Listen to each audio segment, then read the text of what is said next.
Dans cette vidéo, nous allons aborder la notion de structure des murs. Nous allons apprendre à dessiner des murs droits. Nous allons dessiner des murs en saisissant des dimensions précises. Nous allons dessiner des murs qui viennent bien se joindre les uns aux autres. Et nous verrons aussi comment gérer l'orientation des murs. Pour démarrer, nous pouvons ouvrir un nouveau projet, un nouveau modèle, nouveau. Nous allons choisir par exemple un gabarit architectural.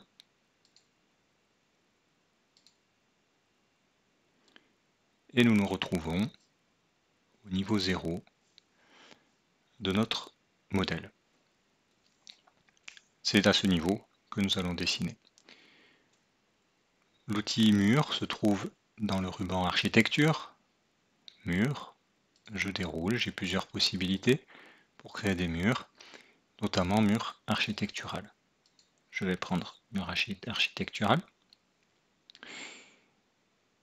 Je vois ici des options qui se sont mises en place au niveau de mon ruban, qui vont concerner la création des murs. Et je vois aussi mes propriétés qui contient ici un type de mur. Pour l'instant, mur de base générique, extérieur de 200 mm.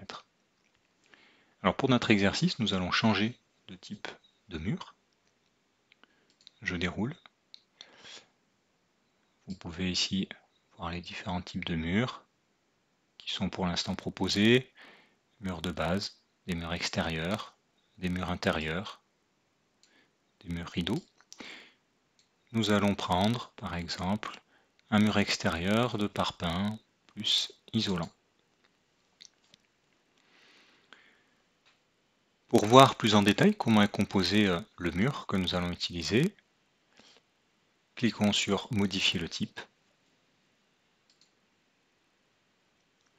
Nous avons ici les propriétés du type. Nous sommes donc en train de voir le type de mur extérieur parpaing 20 plus isolant 10.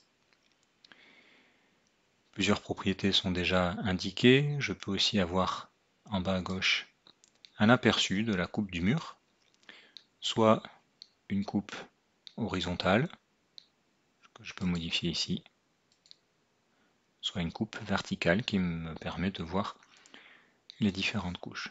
Je peux zoomer sur les parties de ce mur. Voilà, je vais zoomer de façon à voir suffisamment les différentes couches. Si je veux aller plus en détail dans mes paramètres de type, je vois dans la partie construction la structure que je peux modifier. Je clique sur Modifier et je retrouve ici, plus en détail, les différentes couches qui composent ce mur. Ici, 3 couches, une couche de finition, côté extérieur. Ensuite, en numéro 3, un porteur, ossature. Et enfin, un isolant sur cette dernière couche. Je remarque ici 2 lignes particulières, limite de la couche principale, qui viennent encadrer la partie ossature, porteur-ossature. On reviendra plus en détail sur cette partie, mais on voit que la structure du mur est bien organisée et bien préciser quel est le porteur, indiquer la différence entre le porteur et les autres couches, va permettre à Revit d'optimiser la jonction entre les différents murs. Je peux quitter pour l'instant puisque je n'ai pas modifié, je veux juste utiliser ce mur tel qu'il est.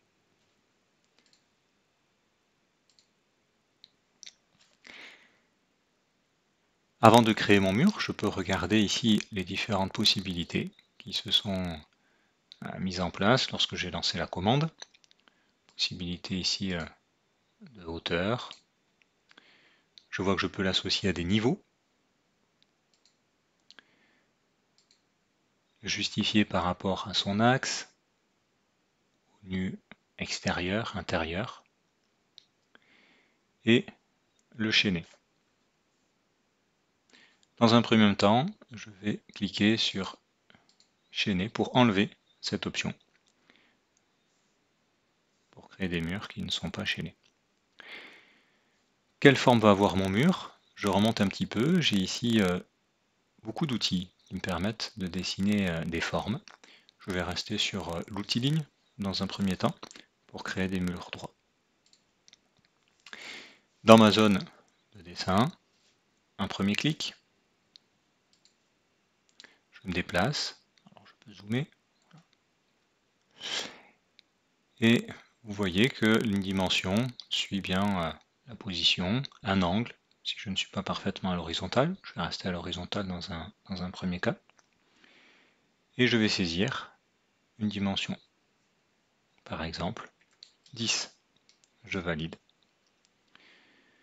Mon mur, voilà, a bien été créé à la bonne distance. Je démarre à un autre point. Vous voyez au passage que Revit me trouve un alignement, c'est bien pratique. Et cette fois-ci, je ne vais pas saisir de dimension, mais je vais utiliser l'incrémentation de Revit. Vous voyez qu'il repère des valeurs bien précises, qui dépendent notamment de mon zoom. Voilà. Là, tous les 10 cm. Là, je peux être plus précis si je zoome. Voilà, 5. Très bien, je clique.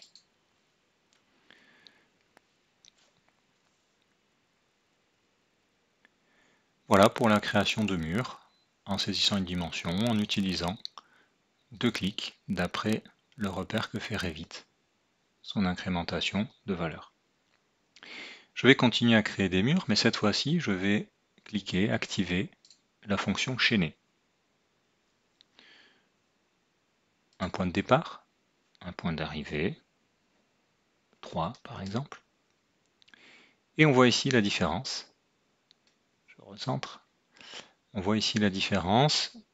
Le deuxième mur a son point d'origine qui est automatiquement collé au premier point. Je clique, voilà, il me fait une jonction bien propre.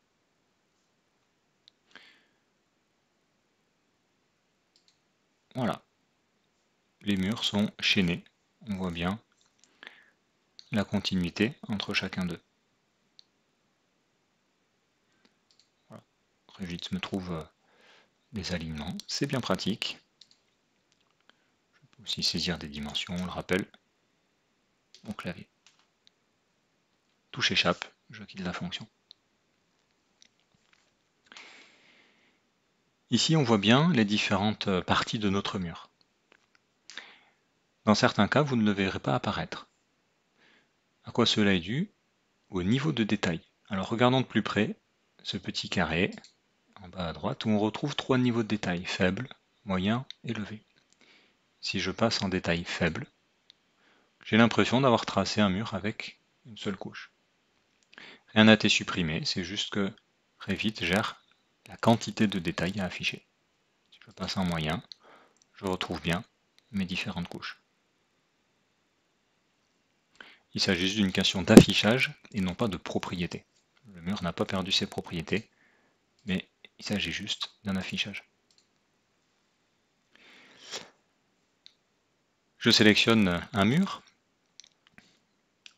On voit automatiquement des cotes temporaires qui apparaissent, qui placent le mur par rapport aux éléments qui l'entourent. Et je constate aussi une commande de retournement. Les flèches, une à gauche, vers la gauche, une vers la droite. Je clique dessus. Et vous voyez que Revit a inversé les couches, l'ordre des couches dans mon mur. Même chose pour ce mur. Voilà. Je peux inverser et je retrouve une jonction plus pertinente, plus propre pour celui-là. Si je veux agir sur plusieurs murs d'un coup, je peux venir sélectionner ces murs et appuyer sur la touche Espace.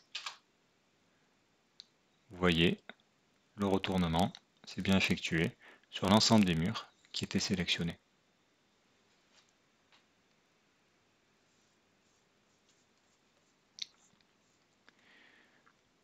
Voilà une première approche pour la création de murs. Si je veux supprimer mes murs et retrouver mon environnement tout vide, je sélectionne et j'appuie sur la touche Supr